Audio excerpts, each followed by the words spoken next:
Sabihin mo, mapalad ka, ikaw na mong gawain ng Diyos. Amen! Okay, tayo na pa rito. Ngayon po, panahon ng samba, tayo na pa rito para magpuri, makinig ng salita ng Diyos, at lalo higit, magkaisang manalangin. Okay? Handa na po ba ang lahat? Palakpakan muna natin ang Lord na nag-bless sa ating throughout the week. Hallelujah! Panginoon, salamat sa blessing. Okay. Sige. And ngayong hapon, sige, wala nang maraming intro. Can we open our Bible? Wala yung ating operator. Okay. Sige. Yung mga may Biblia, bukas ang Biblia. Okay. Dire-diretso na to. Sige. 1 Corinthians chapter 15. Okay. Unang sulat ni Pablo sa mga taga-Korinto. Okay. And chapter 15, before he will end yung first letter, kasi ang 1 Corinthians has 16 chapters. Okay. 58. Yung huling talata ng chapter 15. Yan, maganda Tagalog. Basahin ko Sige, kung may Bible kayo, look at the Bible because some Bible have different translations. Okay? Ang sabi sa English, basahin ko muna. Therefore, my beloved brothers, be steadfast, immovable, always abounding in the work of the Lord, knowing that in the Lord your labor is not in vain. Okay? Sa Tagalog, yung kanina, kaya nga mga kapatid, okay, hindi lang basta-bastang kapatid. Dinagdagan pa ng minamahal. Kayo'y magsitatag. Wala rin mag-translation. Sige, basahin ko dito sa aking Bible. Kaya nga mga kapatid, magpakatatag kayo at huwag matinag. Magpakasipag kayo sa gawain na laging sumasagana. Ang sabi dito, magpakasipag kayo sa gawain para sa Panginoon, yamang alam ninyong di nasasayang ang inyong pagpapagal para sa Kanya. Okay, praise the Lord. At bago tayo mag-pray, sige, I will give the title, Being Steadfast at Immovable. Sabihin mo sa katabi mo, magpakatatag ka at huwag matinag. Amen? Okay. Sige. Sige, mag-pray muna tayo bago natin aralin yung ating yung mensahe ng Lord ngayong hapon. Sige, can we all close our eyes and bow our heads? Hallelujah, Father in heaven, in the mighty name of your Son Jesus, and once again by the power of the Holy Spirit, sa oras na ito, patuloy ka namin tinataas, dinadakila, sinasamba sa aming kalagitnaan at hinihintay namin, Panginoon, at tinahayaan namin ang malayang pagkilos ng banal na Espiritu sa aming kalagitnaan. Convict the hearts of every man and women inside this hall, at Panginoon, maging bukas ang aming kaisipan, ang aming mga mata, spiritual na mata, maging ang aming mga spiritual na pandinig. At ang iyong mensahe ngayong hapong ito, buo naming matatanggap. Lord God, magsilbing aral, magsilbing prinsipyo, pamantayan sa buhay ng bawat isa at siyang tutulong sa paglago ng aming pananampalataya. Maging, Lord God, ang iyong banal na Santong Espiritu, ang inanyayahan namin maraming pumilos sa aming kalagitnaan. Maging iyong balingkod, hindi ako ang mataas, kundi Panginoon, iyong dakilang pangalan. Hide me at the back of the cross, not my weaknesses, but your glory, and your glory alone, Father, shall be manifested in our midst. And Lord, surround the place with the walls of fire, with the walls of bronze, and we permit no plans and works of the enemy to prevail habang kami nandito. Salamat at Ama, ang aming dalangin sa pangalan ni Jesus, lakipan niyo ng pagpapalahimala ang iyong salitang ipapahayag, i-manifest ang kapangyarihan mo sa pamamagitan ng iyong salita ngayong hapon. Salamat sa iyong kapurihan, kalwalatian sa pangalan ni Jesus. Amen. Okay, sige. Kasi, kung babasahin natin yung buong chapter 15, piniliwanag ni Pablo sa mga taga-Korinto ang kahalagahan ng muling pagkabuhay ni Jesus. Amen? Just a month ago, we celebrated resurrection. Okay. Sige. Tanungin ko kayo. Sige.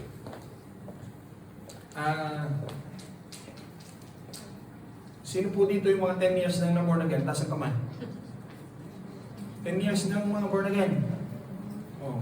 Sino yung 5? Tandaan nyo yung inyong mga spiritual birthday, ha? Hindi.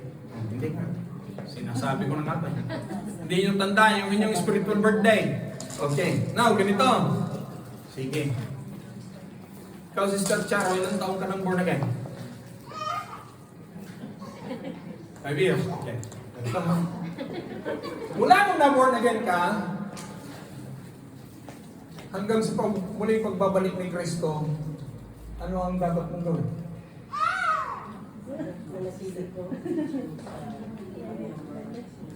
Okay, manatili. Wala tama't maling sagot dito, by the way. I'm just asking your opinion. Okay. Manatiling obedient. Yan. Si Brother Jerry, matagal-tagal na yung born again. Brother Jerry, mula nung na-born again ka hanggang sa muling pang-ikalawang pagbabalik ni Kristo, anong dapat mong gawin?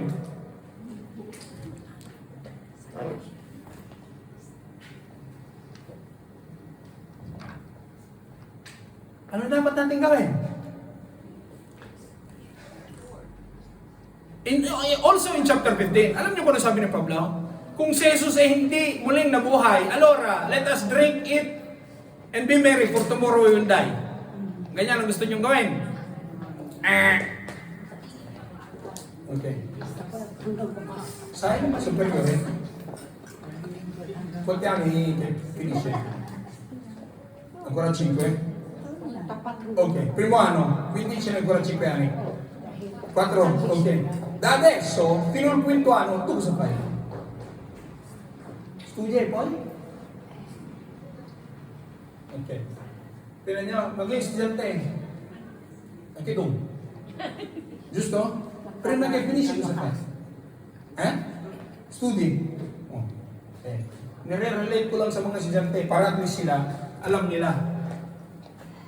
Tayo pa nga, wala na sa studi, hindi na nag-aaral. Buhay pananampalataya ang ating pag-uusapan. Mula nung na-born again ka, hanggang sa ikalawang pagbabalik ni Jesucristo, ano ang iyong gagawin? Eat, drink, be merry, for tomorrow you will die. Ano? Ano kaya ang dapat natin gawin? Brother Bones, ikay nakangiti. Ano dapat natin gawin? Magtrabaho para imaman. Ano? Ano kaya dapat natin gawin? Tuloy-tuloy. Tuloy-tuloy lang hanggang kukunin ni Lord. Si Brother Raymond kaya, anong gagawin natin, Brother Raymond? Ay, basta may church pa, hindi tayo nire-rapture, lilinisin ko tong church niya. Church ni Lord. Okay. Kasi ang tanong, generally for everyone, ganito. Mula nung tayo na born again, hanggang hinihintay natin ang muling pagbabalik ni Jesucristo. Kasi tandaan natin, bago siya umakyat sa langit, He made a promise.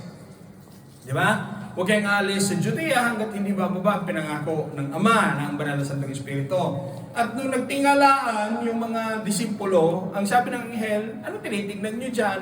Kung paano nyo nakita ang anak ng Diyos na umakyat sa langit, ganun din siya muling babalik. Okay, but this time, sa kanyang muling pagbabalik, hindi na para iligtas tayo, kundi para husgahan ang mundo. He will be judging the world now. Kaya ang tanong ko kanina, mula sa pagiging born again mo, hanggang sa araw na kukunin, kasi dalawa lang naman yan eh. Kung hindi tayo mararapture, ay sigurado babalik tayo sa Lord. And I can guarantee everyone, each and every one of us, okay, this is the reality of life. May pinanganak, may namamatay. Everybody dies. It's just a question of when and how. Kaya mula nung na-born again ka, muling ipinanganak ang iyong espiritu hanggang sa kukunin ka na ni Lord o muling pagparito ni Lord? Ano ang dapat gagawin ng isang Kristiyano o ng isang mananampalataya in general? Sige nga.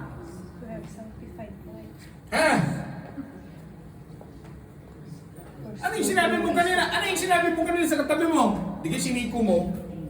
Ano sabi mo? At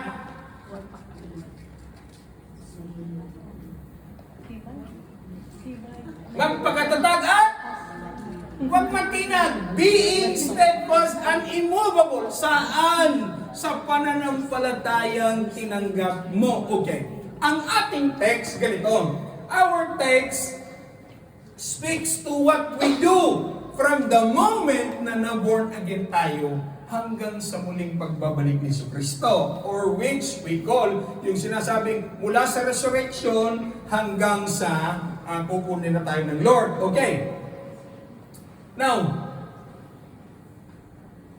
tayo bilang tinaguriang mga ligtas at tinawag na anak ng Diyos, kasi dito tayo nagkakaroon ng iba-ibang maling notion sa buhay.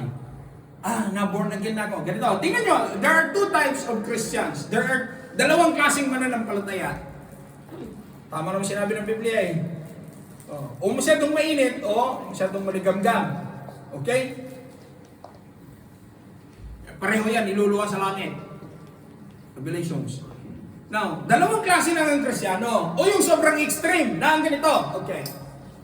Nakaw, sa church namin, bawal ang may simbo. Dapat pag papasok sa church, hindi nakikita ang sakong. Tapos dapat, kayo mga babae, hindi kayo allowed magsisuot ng ganyan. Bawal yan, dapat mahaba. Tapos dapat yung mga alisya, wala yan dapat. Wala mga barluloy sa katawan kayo dapat.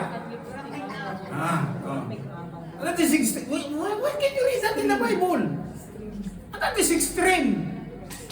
On the other hand, meron naman yung mga mananampalatayang malamya. Yung submarine, no?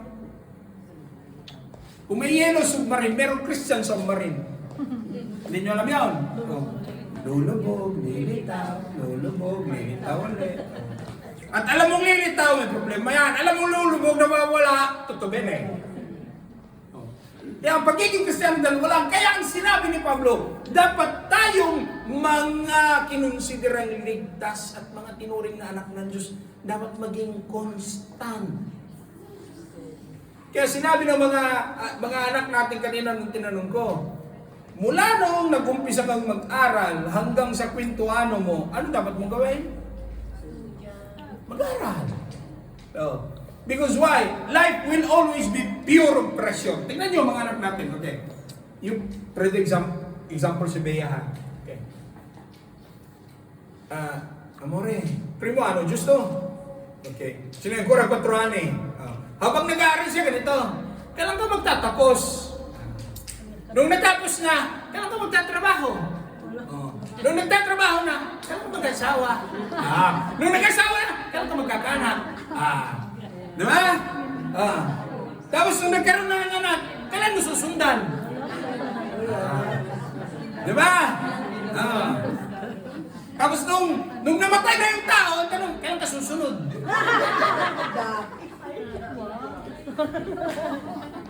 Okay, so nangangahulugan na from day 1 na nag-aral, mag-i-empenyo siya para makarating siya sa trekwarto. Lahat tayo Kristiyano, dapat we must oblige ourselves na mag-empenyo tayo sa ating pananampalataya from day 1 nung tayo'y ang tawag doon, na born again, hanggang sa muling kukunin tayo ng Lord. And there are 3 things na dapat nating tandaan na gagawin natin. Very simple. Stand, work, and be motivated. Simply. Stand, work, and be motivated. Simple pero mahirap. Okay. Ito yung sinasabing para ka maging firm and immovable sa iyong pananampalataya. Tatlong bagay ang lagi natin isa-isip. Dapat nating, ano bang stand?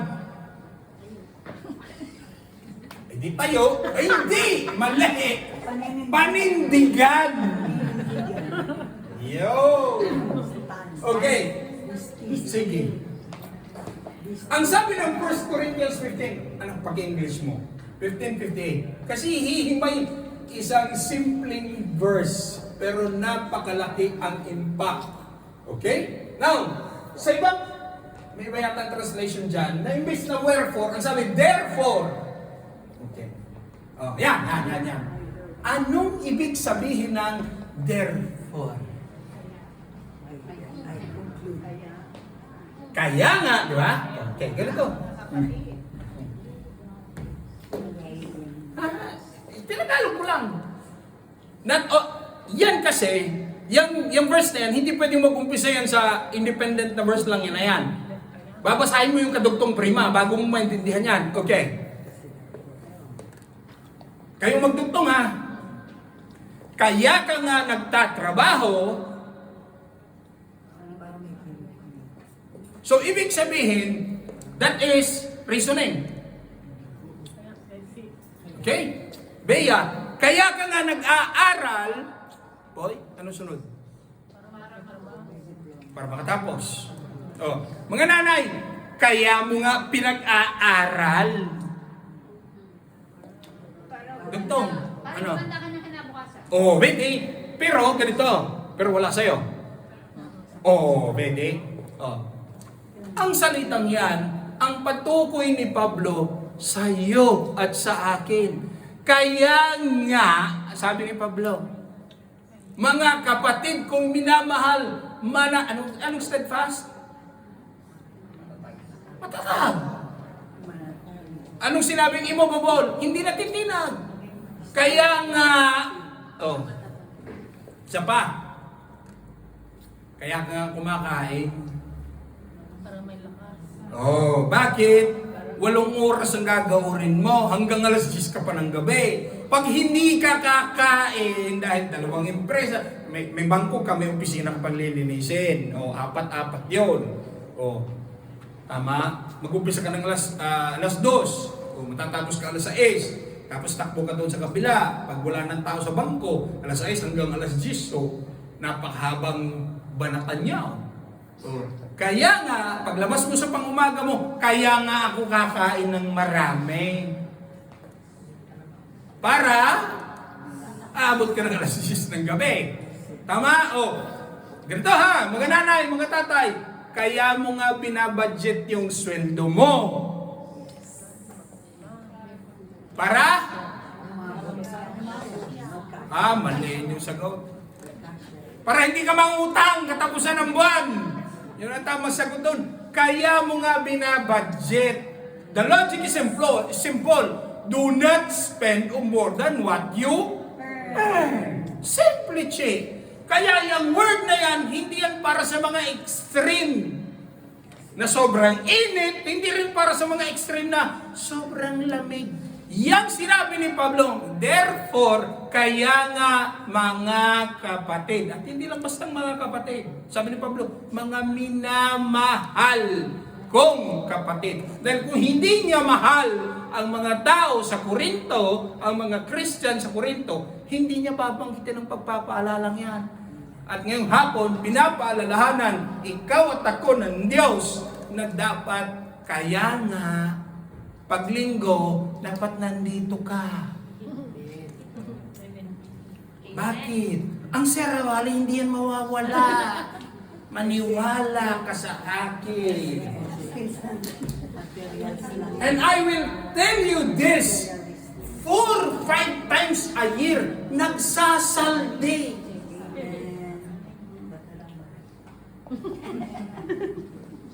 Kaya nga, tuwing linggo, dapat nandito ka. Umulan man. Tama.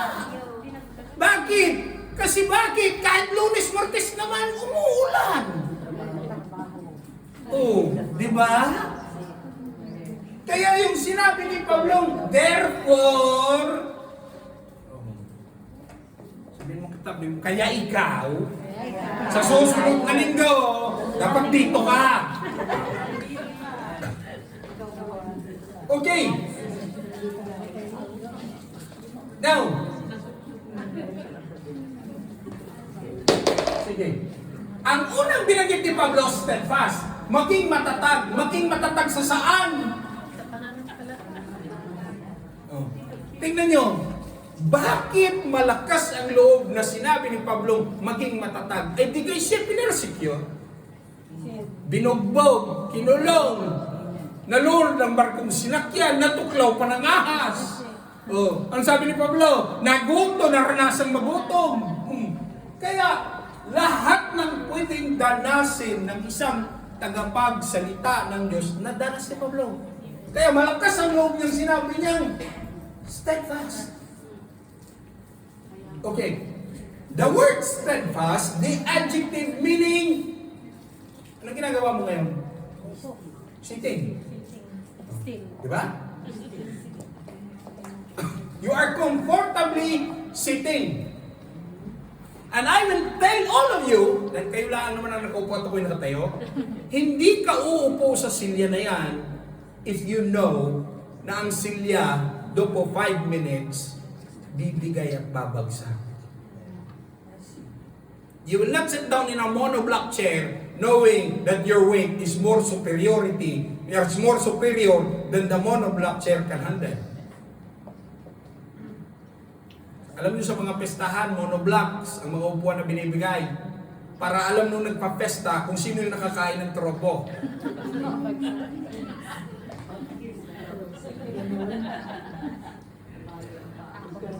Okay, ang sabi dito, the word, the adjective, steadfast means sitting, established, fixed, settled, and solid.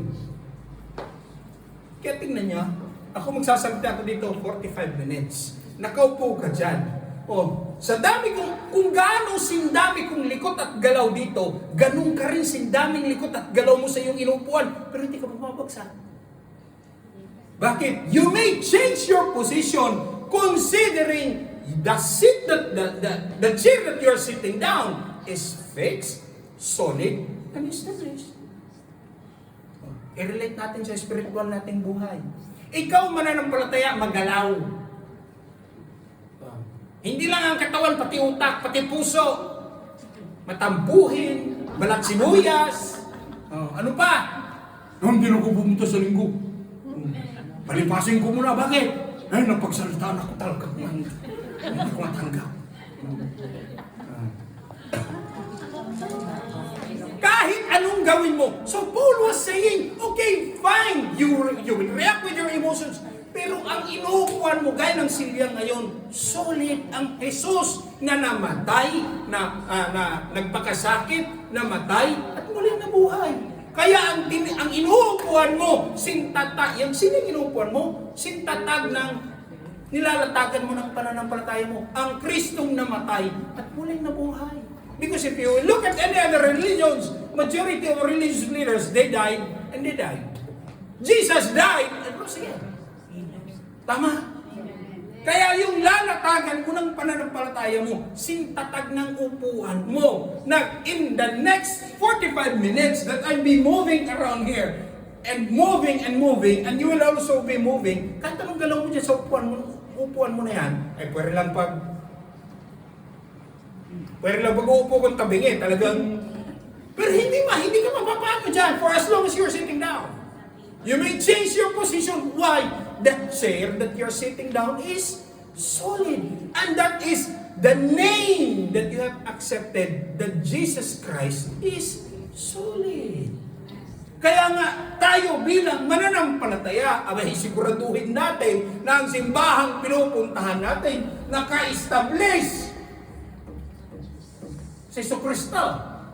Hindi sa sinasabi ko kaninang, sa amin, bawal ang magsiyang buhok, bawal ang may kolorete sa mukha, bawal mga burloloy na kakabit dyan, madobe. Manong insiste. Otherwise, the church will be just full of religious rites, do's and don'ts.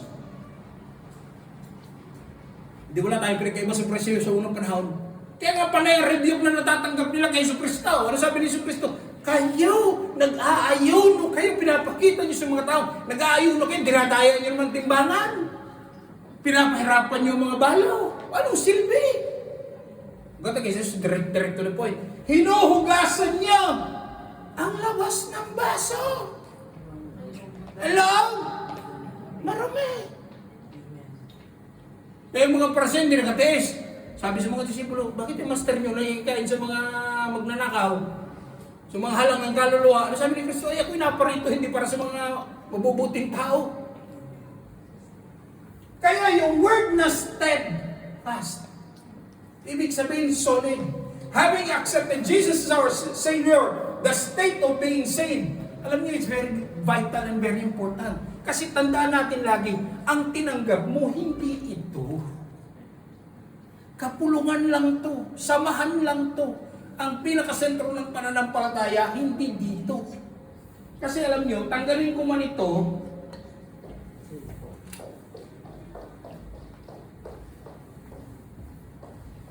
ito rightful place niya.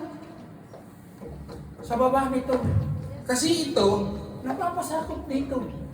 At hindi ito kailanman mas tataas. Otherwise, ang namatay at tabako sa krus, ito. Hindi ang Kristo. Tama? O, kaya ito, nandito sa baba. Wala sa taas. Ang napako dyan si Kristo. At hindi ka nagtaka bakit si Jesus Christ carpenter. Hindi nyo naisip? Anong mabuting lalabas mula sa Nazareth? Asino si Kristo? Hindi. Asino si Jesus? Na ang kanyang amay si Jose? Na isa? Haven't you wonder why Jesus Christ was a carpenter? No, never kaso. Ang sabi ni Jesus, build, construct your faith. Ang sabi ni Jesus, build and construct and establish your faith in me. At alam niyo, tayo mga Kristiyano, binigyan tayo ng tools ni Jesus Christ. 3 pako at 2 pirasong lenyo ang binigay ni Jesus. Alam niyo kung ano yan? Yung 2 pirasong lenyo, 1, 2. At yung 3 pirasong pako, 1, 2, 3.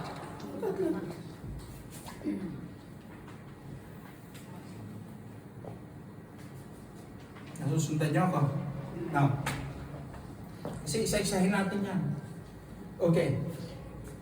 Maraming Kristiyano sa labas, let's talk openly. Sa labas, ang gagaling nila. Walang makakatalo sa kanila. Ang rurunong nila. Pero sa loob, para silang, 2 lang yan, at 3. Kung hindi yan parang usok, parang buhangin, o parang tubig. Both 3 of them are unpredictable. Sa labas, pag salitay mo, magagaling. Oh, memorize nga ang Biblia eh. Mula sa Genesis hanggang sa Revolusyon. Oh. Di ba? So. Tapos, hindi mo makikita kung sa labas solid o malambot hanggat hindi yan dumadaan sa testing. Mamaya i-illustrate ko sa ating conclusion. Okay. Ang sabi, externally, many Christians, bibigyan ko ng quotation, pretend to be outwardly stable. But inward, why? Why? Because they fix this and this somewhere. They don't fix this and this. Tapos na, nagawa na. Bakit pa tayo titingin sa kung saan-saan? Dito na, ito na. Ito na yung kaganapan. Ginawa na nga, na-establish na nga ni Jesus. Bakit pa natin dadagdagan? Sabi ni Jesus, kayo pinapahirapan yung mga tao. Kayo mga Pariseo kayo. Inuobliga. Nalala niyo yung Pariseo nanalangin. Pasok sa templo. Sabi niya, Panginoon, salamat. Ako'y nag-aayon, no? Nag-iikap po. At hindi ako katulad nung nasa likod. There is self-righteous yun. Yung pobreng mamang nasa likod, hindi siya makapasok. Sabi niya, dito na lang ako. Hindi naman yata kaya, welcome. Sabi niya, Panginoon. Tapos binantukan niya kanyang dibdib. Kahambagan niyo ako. Wala na siya sinabi iba. See? Because recognizing the grace and mercy of God. Okay, let's put it into a patas na equation. Walang tao na perfect. I mean, let's take the word Christian out. Walang taong perfecto. Sige, sama natin kung gusto nyo. Walang Kristiyanong perfecto. At kahit anong ranggo niyan, lahat yan hanggat ang paa niya nakasayad sa lupa, kumakain, humihinga ng hangin, at nagbabanyo, lahat yan nagkakamali. Believe me. Because that's the reality of life. So no one must be righteous towards others. Ang tingnan mo ang sarili mong pagiging righteous, huwag mong pakikialaman yung pagiging righteous ng iba. At huwag mong iimposta yung righteousness na dapat papunta sa'yo, imposta mo sa iba. Kung kagaya tayo ng Pariseo, nagpapasok sa templo, Panginoon, ako'y nag-aayon, no? Ako'y nagbibigay, may salamat sa Lord. Wala akong kontra doon. Kaya lang yung pag-aayon mo at pagbibigay mo, iyo yun. Hayaan mo yung ibang tao. Hello? Now,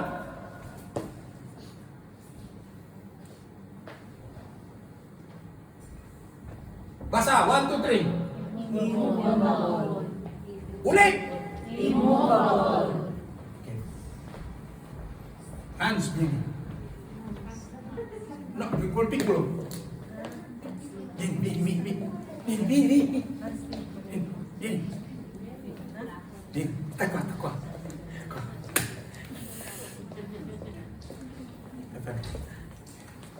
Te fermo, non ti muove. Okay. Look! Look! Te fermo, guardati la loro. Look! Look! Look! Why? Because the force is much bigger and much higher than his capacity to resist. Okay? At ang sabi ng Biblia, hindi ka bibigyan ng Diyos ng pagsubok na higit sa iyong magkakayanan. Tama? Okay. Dahil bakit? Normally, sa Kanya, kung ano ang kaya niyang i-resist na force, yun lang ang bibigyan ng Lord sa Kanya. Obviously, life, which is ang pagsubok sa buhay, hindi pwedeng sa kanyang liit, hindi pwedeng ang pagsubok sa buhay sinlaki ko. Otherwise, everything will push him around. Pero nevero. Justo. Oh, with regards, Brother Abel, dito ka. With regards to Brother Abel, tayo dyan, Brother Abel. Spingi lui, per favore. Spingi, più forte. Pwede? Nakita niyo? Okay. Hindi niya kaya. Malichi. Kung ano yung kaya niya. Ulitin ko ulit. Ang sabi ng Biblia, hindi ka bibigyan ng pagsubok higit sa iyong makakayanan. Okay? So nangangahulugan na lahat ng darating na pagsubok, hindi ko narinig. Ibig sabihin, lahat ng pagsubok na darating sa iyo, kaya. Bakit nag-resist nung itinulak niya? Pero mas pingi rin na dito. Pero mas pingi. Più. Vedi? Ce la fai o no? Sì, ma non si muove però. Non devi che più forti di te. Ulitin ko lang sinabi ng Biblia. Walang pagsubok na ibibigay ng Diyos na hindi mo makakayanan. Inuna ko lang siya dahil gusto kong baliktarin yung equation. If the trial is what's bigger than you, of course God will not do it. Kaya eh. Ngayon, siya ngayon ang trial. Ito ngayon ikaw.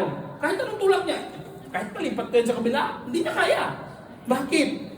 Sabihin mo sa katabi mo, naintindihan mo illustration? Kaya hindi ka dapat matina. Grazie mille. Capito? Siyempre Kaya yun yung sinabi ni Pablo dito.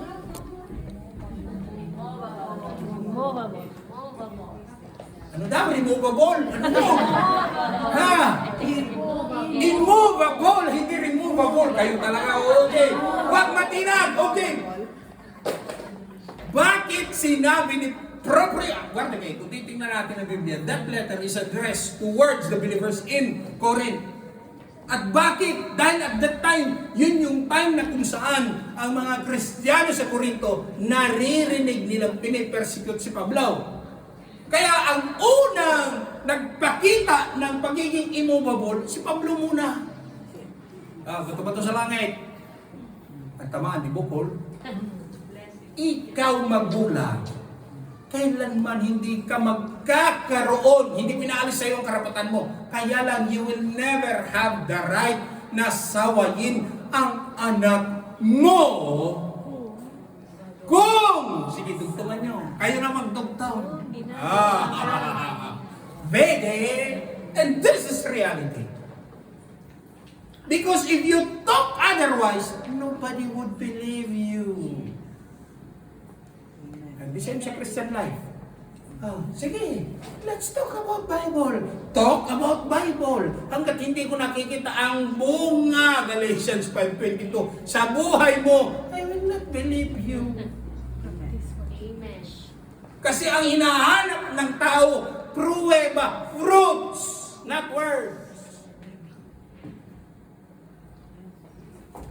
Nagpapagod na ako sa kakasaway.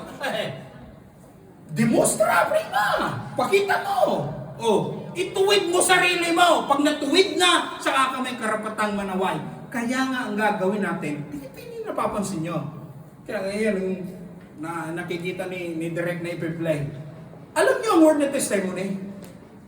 Because something beautiful, something magnificent, something explainable, something miraculous happened. Kaya nga kinukwento. Bakit? Ipatutuo sa tao na naranasan ang himala ng Diyos. At kung nangyari kay Maria, kay Jose, kay Pedro, kay Juan, ang possibility, pwede mangyari sa iyo. Amen. Tama? Amen. Balik na rin natin. How can God bless you? Dalawa lang sa Lord. Pagsaway, ay di sumpa. Pagsunod, ay di pagpapala. Pili kung saan mo gusto lumakad. Walang bargaining agreement sa Lord, ha?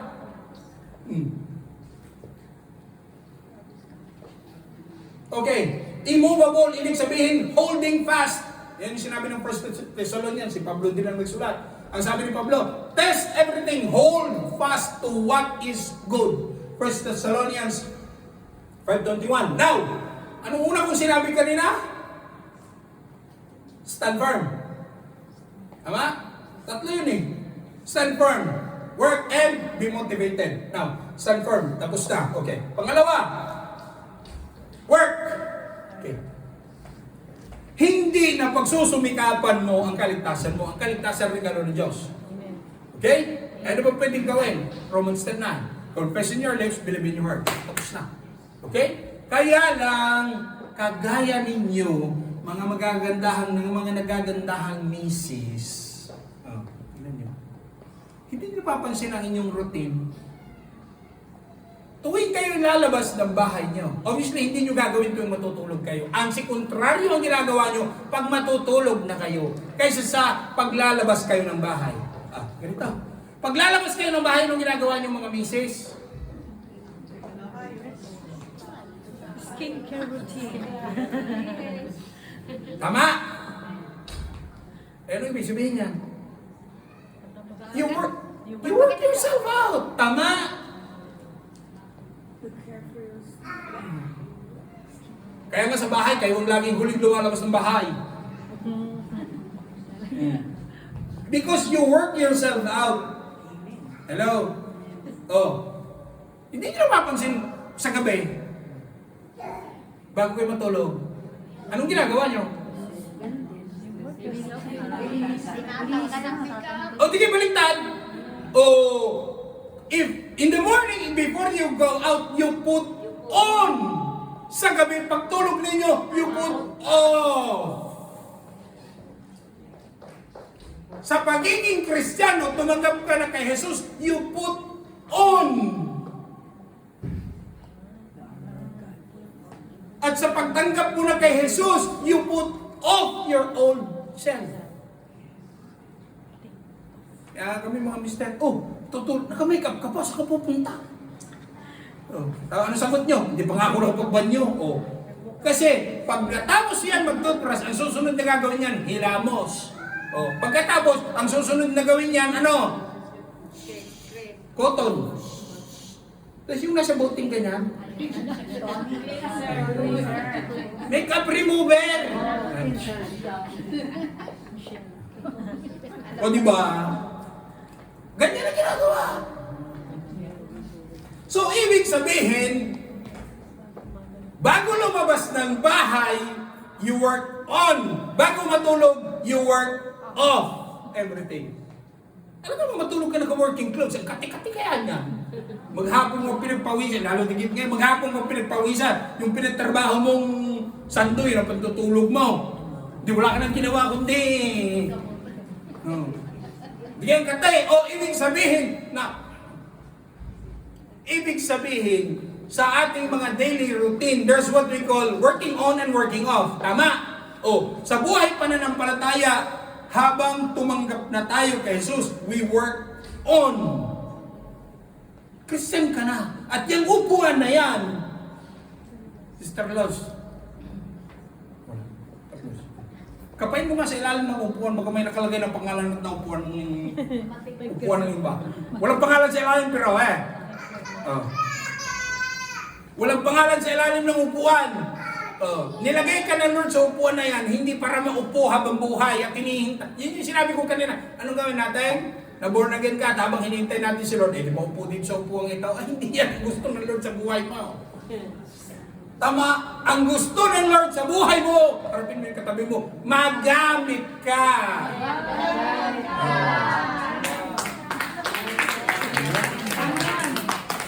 Kasi yung pangalawang sinabi ditong, always excelling in the Lord's, everybody, look at the scare mo. Kaninong work? Lord. Kaya why na marinig ko sa, ang ginagawa mo? Righteousness. Bakit sinabi ni Pastor,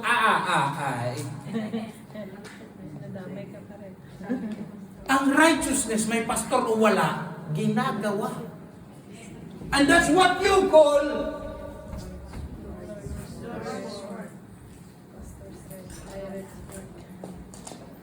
ang pagdalo sa gawain.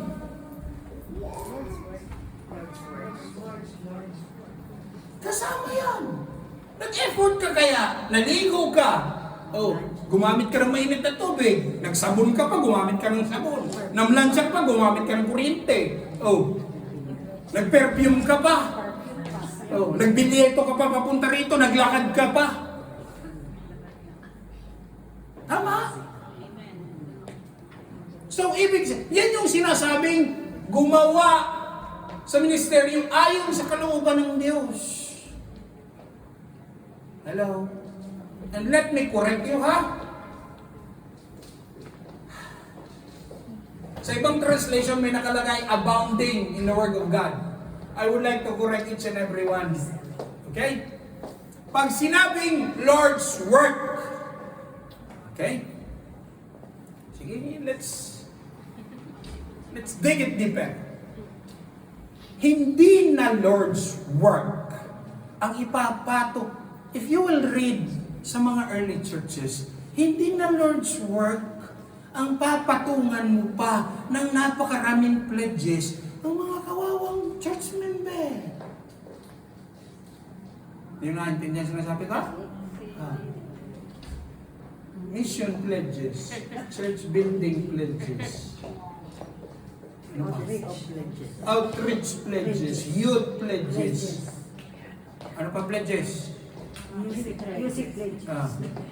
Aircon pledges. Tapos, magbe-birthday ang pastor, magpe-pledge din kayo ha, dapat. Ready? Hindi na. It's not anymore considered. Alam niyo kung anong tawag dyan? Alam niyo kung anong tawag dyan? Business. Doctrinal works. Salamat, sister. Grazie mille. Doktrina na yan! Bakit? Ay, naku! Oh, tapos ganito. Sige, banggitin ko ng dire-diretso. Pag sinabing, work of the Lord or Lord's work, ibig sabihin, gawin ang kalooban ng Diyos. Eh, kalooban pa ba ng Diyos magtitinda ako ng endurance sa inyo? Mag-isip nga kayo. Eh, bakit ang daming Christian na naluloko? Kalooban pa ba ng Diyos? Magawa tayo ng palengke dyan sa likod, Brother Marlon. Yung may kanin at ulam at paglabas ninyo. Obligado kayo. Is it part of Lord's work? If you want to feed the people, it's fine. Eh, sino magaling magluto? Sister Laus. Sa susunod na linggo, gumawa ka ng goto sa kalderong malaki. Dalhin mo dito at ibibenta natin. Para may pantustos sa templo ng Lord. Is it God's work? It is the Lord's work. See? Kaya mag-isip-isip. At Panginoon ko, hindi ko maintindihan na eh. Hanggang ngayon nalulugo ka ng mga ganyan. Ay, ito yung sinasabing, they are considered work of the church, which places the task on, ang sinasabi, the description on church work, which places the task on every believer. Hindi naman na Lord's work ang tawag dyan. Sino naglilinis ng church? Si Brother Rayman, magkukontribute kayo 5 euro kada buwan. Pambayad natin kay Brother Rayman. Ang naglilinis, ayaw yung maglinis? Sige. Mag-nomin na tayo maglinis dito, pero bayaran natin lahat. Tama, logical mo ba yung ganong isipan? Simple lang naman eh. Malaki treatment. Ibigin nyo lahat. Bakit? In the house of the Lord, may pagkain. Okay, pagdating nyo, Fronton Bridge, may kape dyan, hindi nawawala. Bakit? Party yan. Nagagawa tayo ng counterpart. We want as much as possible to each and every one of you coming here, sitting down comfortably. Diyan tayo burden. Diyan tayo sa sarili natin. We are doing the work na pagpupunta dito. Huwag na ka nagsasakripisyo ng tao. Tapos pagdating dito, patungan mo ulit ng dagdag na sakripisyo. 50 euro testa for 1 year. Ay,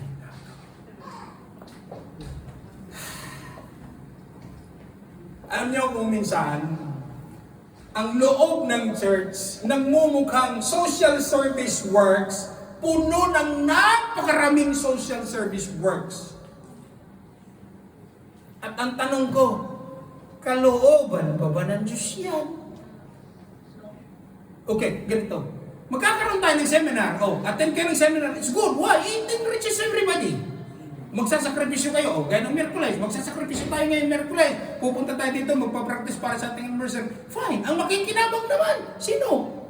Ang church din naman. Pero hindi yung i-imposta mo. Ang tawag dyan, social. Kaya ang church ko minsan, hindi na alam tuloy anong differentiation. Is it the Lord's work or the social services work inside the church?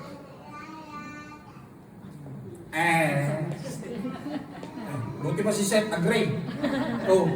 At ang lagi natin, ako, sa totoo lang, before any program goes down sa piece of paper, meron ako mga series of questions. Una, yan ba talaga ang gusto ng Diyos?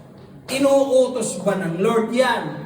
Kailan ba gustong maganap at matapos ng Lord? Guarda kayo, maging si David, nagtanong siya, kailan matatapos ang templo? Kailan i-dedicate ang templo? Maging si David, guarda kayo, may timeline siya. Uwali. Pagdating sa church administration, the pastor or the ministry head, yung pinaka-head sa loob ng ministry, yun ang may responsibilidad na magtanong, Lord, ito bang gusto mong gawin o itong gawin namin? Alin ba dyan? At saka kayo na nakaupo dyan. To be honest with you, all of you are too big to enter inside my pocket. Naintindihan yung sinasabi ko? Tapos ginagamit ang pantakot. Sige kayo pag hindi kayo mag-touch, hindi kayo papasok sa langit. Bakit? Ano yun? Saan? Kaya hindi nagkakaroon ng distinction. Ano ba yung tinatawag na Lord's work? Ako na magsasabi. Ano ba ang Lord's work? Okay, 1. It is preaching and teaching the gospel. Christ-centered gospel. Teaching and preaching. Kaya mga nag-exhort dito, kasama yan sa responsibilidad ninyo. Applying the context of the scriptures not towards others in our own lives. Ano pa? Edifying one another, praying for one another, helping one another to grow in their faith. Magtulungan. Kaya nga sabi ni Pablo, magkagagatan kayo, maubos kayo. See? Teka sandali Ako, prangka ko. Sinabi ko na noon dito Tapos sa loob ng church, pati paluwagan isasama nyo. Ako nabisuhan ko na. Yung isa dito hindi nakinig. Di, bahala ka. Di ko tinayo. Hanggang sa umalis. Di umalis ka. Problema. Okay? Gusto mo may mga kapatiran dito, may mga negosyo. I'm not against it. But please, do not let it penetrate in your spiritual life. Magbilihan kayo ng tingin. Diyan sa labas mag-usap kayo. Sa kapihan mag-usap kayo. Sa partidyo mag-usap kayo. Magamutan kayo ng pera dyan sa labas. Sa kapihan, natin. Kasi kung may karapatan dito mag-negosyo ko dapat, unahin ko na. Kasi hindi ganyan. Alam niyo mula pa noon, when I was ordained pastor, May 20, 1995. Ay, 2005, sorry. Yan ang una kong... Dahil yan ang tinuro ng aming mga mentor. Ibahin mo ang gawa, ibahin mo ang business ng Diyos sa business ng mundo. Make a difference. Lalo tigit, later in your life, you will become a church administrator. Everything is entrusted by God in your hands. And how you manage it, sisingilin ka ng langit. Believe me. Ano pa? Dito nakalagay, what are the real works of God? Loving your neighbor as yourself. Yan. Yan ang mga dapat. Yan ang tinatawag na Lord's work.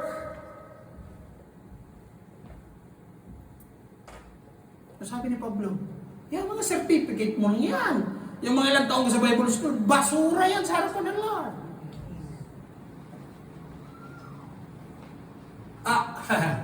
Hindi ako, 15 years na, ang dami ko ng seminar, umattend ako ng mga global conferences. Alam niyo, sabi ng Biblia, susunugin yan pagdating sa langit. Ang bukod tanging matitira, yari sa ginto. Ang yari sa dayami, sunog. Ang yari sa kahoy, sunog. See? And in the end, ano ang nadi-define sa isang totoong lingkod at manggagawa ng Diyos? It's the content of the heart and nothing else. Wala. At banda-bandar yan. You may fool people on the beginning, in the middle, banda-bandar yan. Ilalantad din naman talaga kasi ng Lord ang totoong motibo. Pronto? Kaya sabi ni Pablo sa Galatians 6, let us not grow tired in doing good, for in due season, we will reap. Hello? Kaya huwag kang manghinawang manalangin. Bakit? Matatanggap mo yan. Amen. Pronto? Amen. Kaya Brother Marlon, test lang. Kaya sabi ko sa'yo, kung may nakita kang gusto mong modelo sa bulungan mo na yung kapatid mo uuwi sa, address namin ganito uuwi sa bahay namin that's declaration. And by the way, gusto kong klaruhin ulitin ko ulit. Ang pananampalataya natin, tinapos na ni Jesus. Okay? Simple lang ang gawin natin, Romans 10:9. Ipahayag ng labi, pananampalataya ng puso, ligtas. Tapos na. Okay? And let us cut out from our heads Alam niyo yung OSAS? Ang dami Christian community, OSAS ang principle. Once saved, always saved. Pero, bakit? Ano sabi ng Biblia? Wala nang pangalawang hain. Kung ikay magpapatuloy sa pagkakasala, wala nang pangalawang hain. Ihahain para sa ating kasalanan. Dahil ang muling pagbabalik ni Jesus, para husgahan ang mundo. Hindi para muling iligtas ang mundo. John 3:17. Kaya ang anak ng Diyos ay pumarito, hindi para husgahan ang mundo, kundi para iligtas ang mundo. Pero sa muling pagbabalik ni Jesus, hindi na para iligtas ang mundo. Kaya ano right ibig sabihin, Pastor, ang salvation, we don't work out. No, minimaintain mo. Do not let it lose you. Hindi na dapat mawala sa kamay mo yan.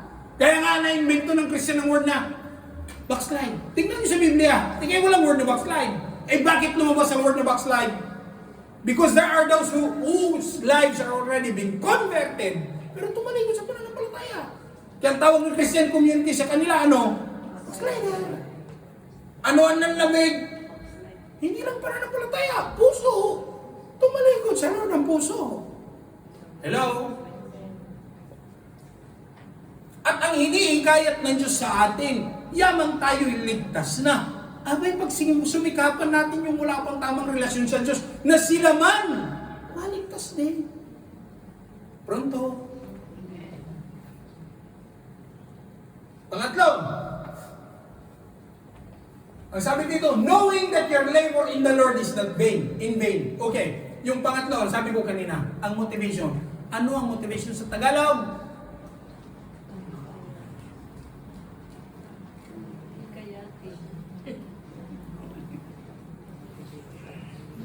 Walang sumagot.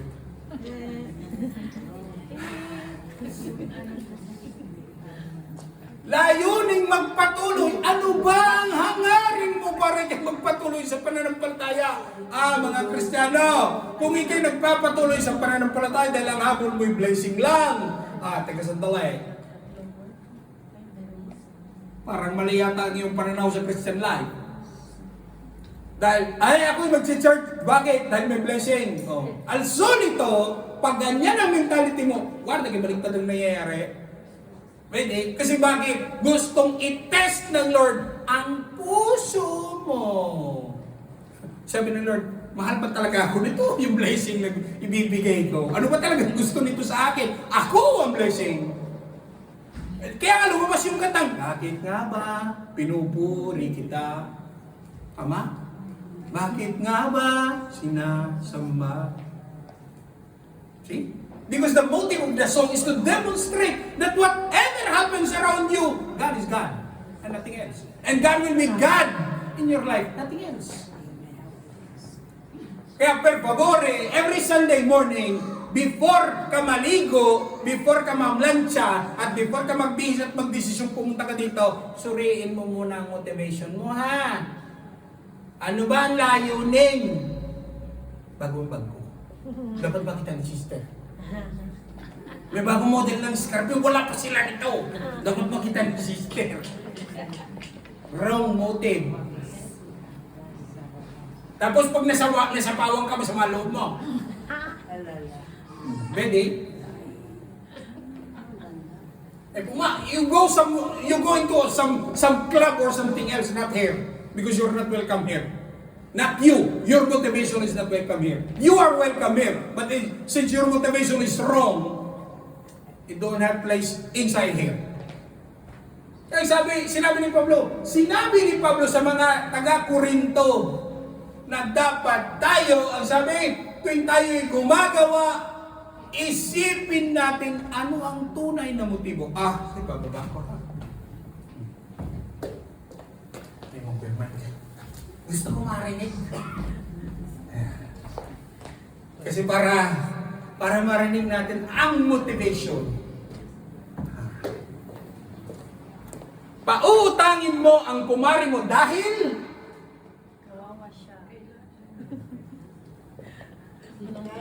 pauutangin mo ang kaibigan mo at Diyos dahil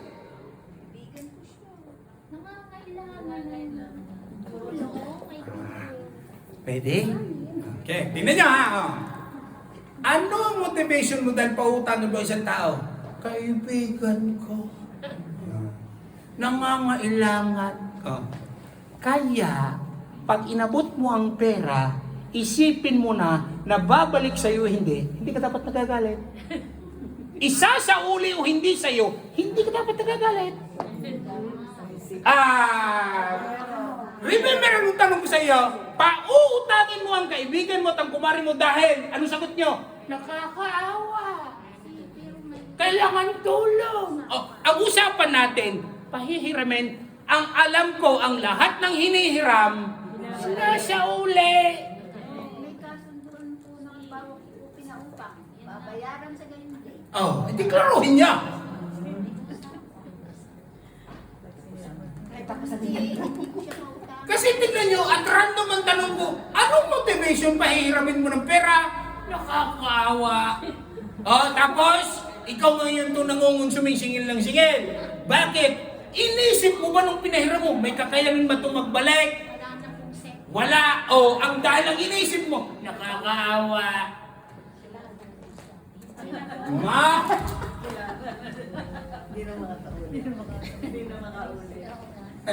O kapito, hindi na makaulit. Sino nangungonsumi? Ikaw. Sino masaya? Yung humiram. Andy, ang Diyos na po ba? Tsaka sila po ang nagpapakapit. Alam ko, ang Diyos na ang bahala, pero ikaw ang kawawa. Ikaw ang hinaraman na. Bede, because what I was telling you is, what I was asking from you is the motivation. Think. What motivates you to help? If the motivation of helping is for the sake of helping, alura huwag ka mag-isip ng balik. Kasi kung ang iniisip mo sa pagtulong mo, nakakaawa. Pasalamatan ka o hindi, babili ko si. Bakit? Nakatulong ka. Ang motivation mo, tumulong. At agree ko dun sa sinabi ni Sister Lina, sige, tutulong ako sa iyo. Pero gawa natin ang kasulatan, ha? Dapat may balik, ha? At least, klaro. Most of us are frustrated. Why? We say the wrong words and we expect different things.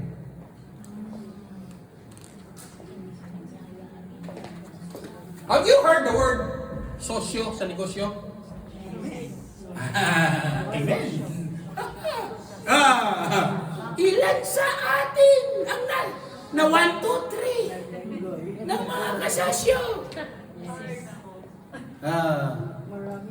Hindi kasama ng loob mo. Bakit? Ikaw inaabot ka alas 10 ng gabi sa permata, -3, -4 ang temperatura para kumita ng pera. See? Kaya i-screen. Ano ba ang motivation? Nangangaral ng salita ng Diyos, fine. Using the Bible, good. Basahin niyo kung anong motivation. Sige, mangangaral ng salita ng Diyos. Tapos pagkatapos, wala akong supot dito eh. Magsishare ng kaligtasan, tapos iikot sa loob.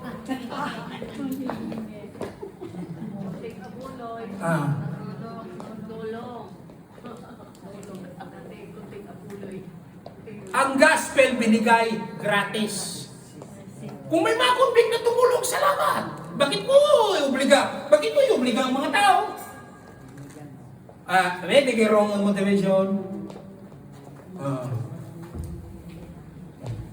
Tapos, ganito, karamihan naman dito yung mga worker na. Sige, gagawin kita chairman. Laki-laki ang tights mo, ha? Gagawin kita chairman. Hindi kita alisin dyan. Kaya kung minsan, ang ministerial task nakukompromise dahil malaki takin nyo ba naman 350 tights. Kaya kahit mali na ang moralidad ng isang worker, kino-compromise. Bakit? Tapos, ako hahamonin nyo, pag nag-alisan kami dyan, marami kami tayo, di umalis kayo. Anong problema niyo? Bakit? Gawa niyo Diyos to, hindi ba natin to sino tinatakot nyo? Nangangahulog hanggang ngayon, matagal kang sir, wala ka talaga naiintindihan sa provision ng Lord. Poverote, te lo dico io. Vedi, hindi mo kilala ang Diyos na pinaglilingkuran mo se tu fai così. If your mentality is not like that, you don't know the God that you're serving. Ay, kaya minsan di ko lang masabi, ay nako, marami ko pagkakain ng bigas. Bakit? Ako, in the very first place, maniwala kayo. Nung ako na full time, yan. San Babila na yan? Ikot ko yan. For one week. Sabi ko, hindi ko na mabibili yan. Hindi ko na mabibili yan. Hindi ko na mabibili. Hindi na ako makakasuot ng ganyan. Sabi na Lord, sundin mo lang ako. Lahat yan ipapasuot ko sa'yo. Ade? I was not expecting. Nagregalo ng, alam niyo yung brand na church na sapatos. Apat, sabay-sabay, boom!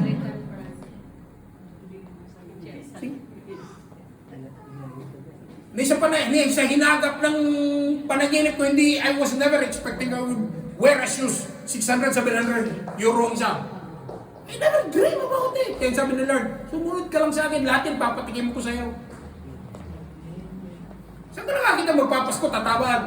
Pastor, puntahan nyo na lang ho sa... Sige po, publicitan natin. Puntahan nyo na lang ho sa Kamitsisima sa Simbabila yung inyong polo. Kayo na ho mamili ng kulay, pati sukat, bayad na ho yun. Sabi na ang clerk sa akin, say, o sabi na, karta identidad. Kita ko karta identidad. Si. Anong dyan pagato? Pili. Di ako namimili. Kita mo? Yan ang pribilehyo. Binibigay. Sabihin mo sa katabi mo, kasi ikaw dapat maglingkod ka. Yan ang pribilehyo binibigay ng Lord. Takisandalay. If the motivation is right, the blessing is there. But if the motivation is wrong, walang blessing yan.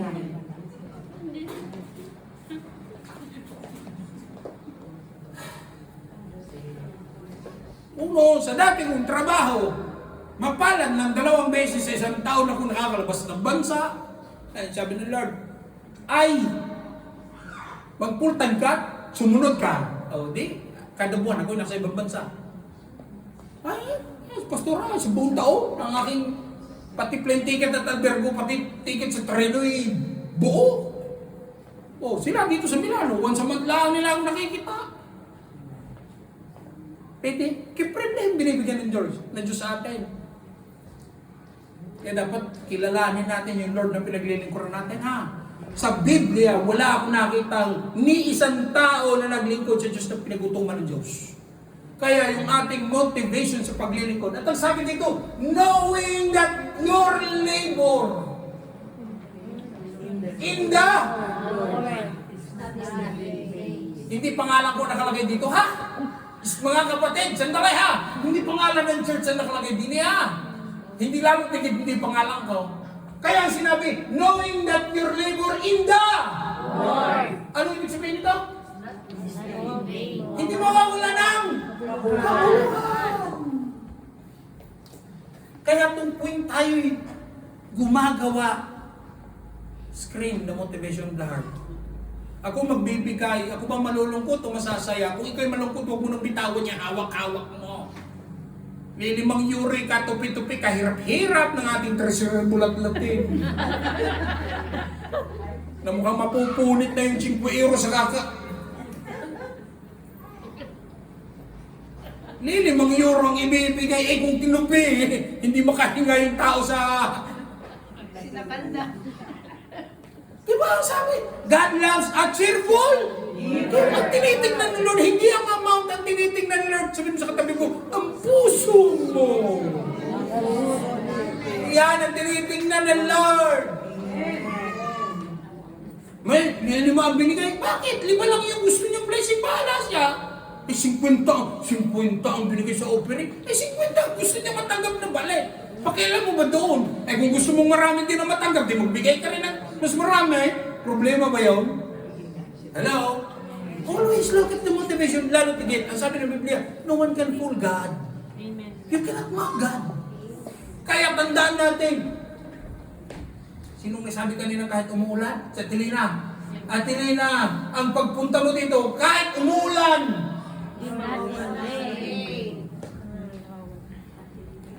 ang hikayat ni Pablo na kung ang ating pananampalataya nakatungtong dito, kahit anong pagsubok ang ating pagdadaanan sa buhay, dapat manatili tayong matatag at hindi Amen. Hindi yung, bakit? Hindi mo na ako mag-church sa linggo. Bakit? Wala pa yung sundo ko eh. Tapos, pagpasok mo dyan, tatanungin ka ng mga SOS, sumildo ka na. Mada! Pronto, hindi mo na ako mag-church sa linggo. Bakit? Hindi pa sinagot yung aking prayer. Oh, bakit? Pagpasok mo dyan, tatanungin kita. Sinagot na yung prayer mo, no? See? Kaya tayo dapat bilang mananampalataya, umulan, bumagyo, tuloy. Eh, sabi ni Brother Boots, tuloy-tuloy lang. Oh. At hindi lang basta tuloy-tuloy, dapat manatiling matatag at hindi natitinag. Mind you, pastors will change. Yung mga kapatiran mo will change. One day, iuwi ka sa Pilipinas. Di ba Christian na naman ng mga kapatid, mga kasama mo, ibang pastor na naman magtuturo sa'yo. Iba na naman ang mga tuturuan mo, ibang ambiente na naman. But still, Kristo pa rin ang pinaglilingkuran mo. Magkikita-kita pa rin tayo sa langit. Bakit isang Diyos ang nagbigay ng kaligtasan? Pronto? Okay, now, and I will conclude. Ito disclaimer, hindi akin to, hiramin ko lang. Kay Pastor Stephen kasi itong conclusion na to. Kasi gusto kong i-illustrate. Brother Marlon, dali ka dito. Kasi matagal ko nang pinag-pray na maglingkod ito. Hihipuin na lang ang puso nito eh. Dali ka dito. Ano yan?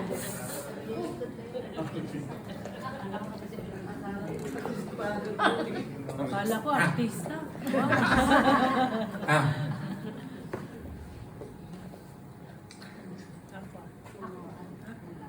Sante. Isa lang instruction ko ha.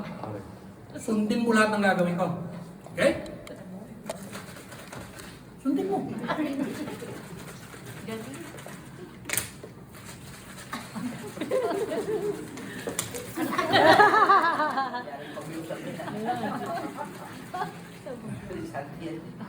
Uy.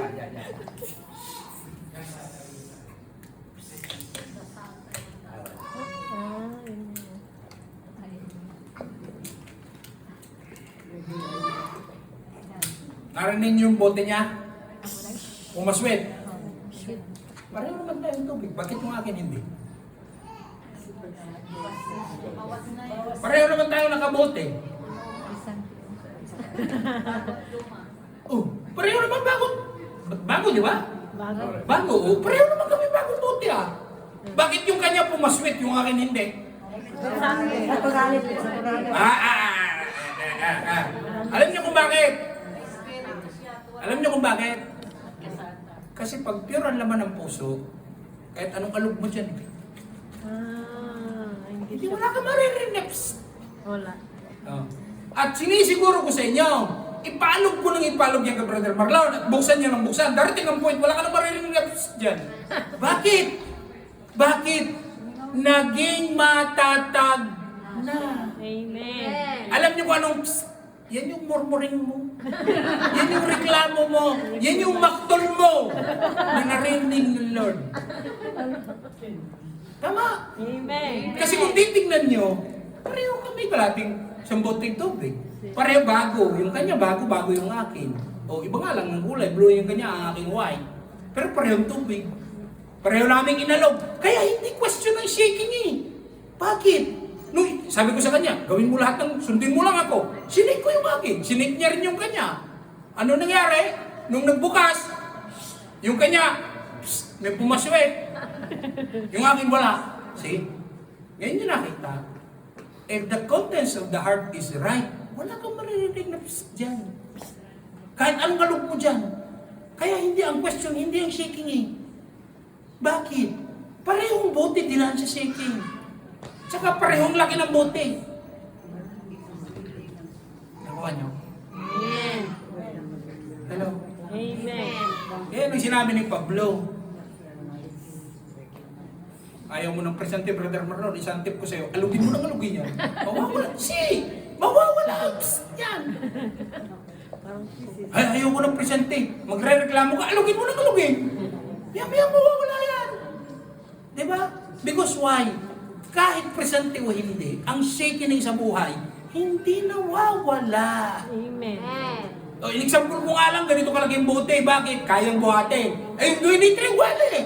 Alugin nyo ang presente, hindi. Parehong effect. Parehong deserve result. Yung duality ng presente, pag binusan nyo, ansi, yung talagang aapaw. Worst, pag coke ang binigay ko sa'yo. Eh, baka tayo dito talaga. Bakit? Bakit? Why? Ang bulitsini ng coke, mas mataas yung gas contents niya. Kaya konting alog mo lang sa coke, it will explode. Tama? The contents of the heart matters. Amen. Umuha ka na. Sige, salamat po.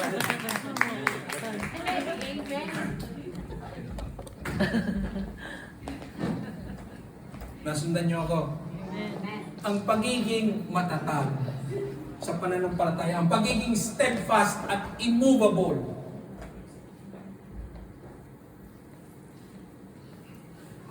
Hindi yan nakukuha sa ganda ng necktie mo. Hindi yan nakukuha sa Earrings. alam niyo yung aking hika, 1.5K yan, pure diamond. Hindi nakukuha yan ng ganyan. Alam niyo, ang pagiging matatag at ang pagiging immovable at steadfast sa pananampalataya, dito yan. Eh, in-illustrate ko lang yung bote ng tubig just for us to grasp. Kaya every time na dumadaan ka ng problema, ha? Inaalog lang ako ni Lord. Bakit? May gustong alisin ang Lord sa buhay ko. And I will tell you, even people around you that is not good for you, inaalis ni Lord. Kaya huwag ka manghinayang. Why? God knows what's best for you. Amen. Kaya ngayong hapon, inihikayat tayo ng Lord, magpakatatag, magpatuloy, wag matinag. Bakit? Ang problema, normal, dumarating kahit sinong nilalang. Amen? Sige, tayo tumayo natin.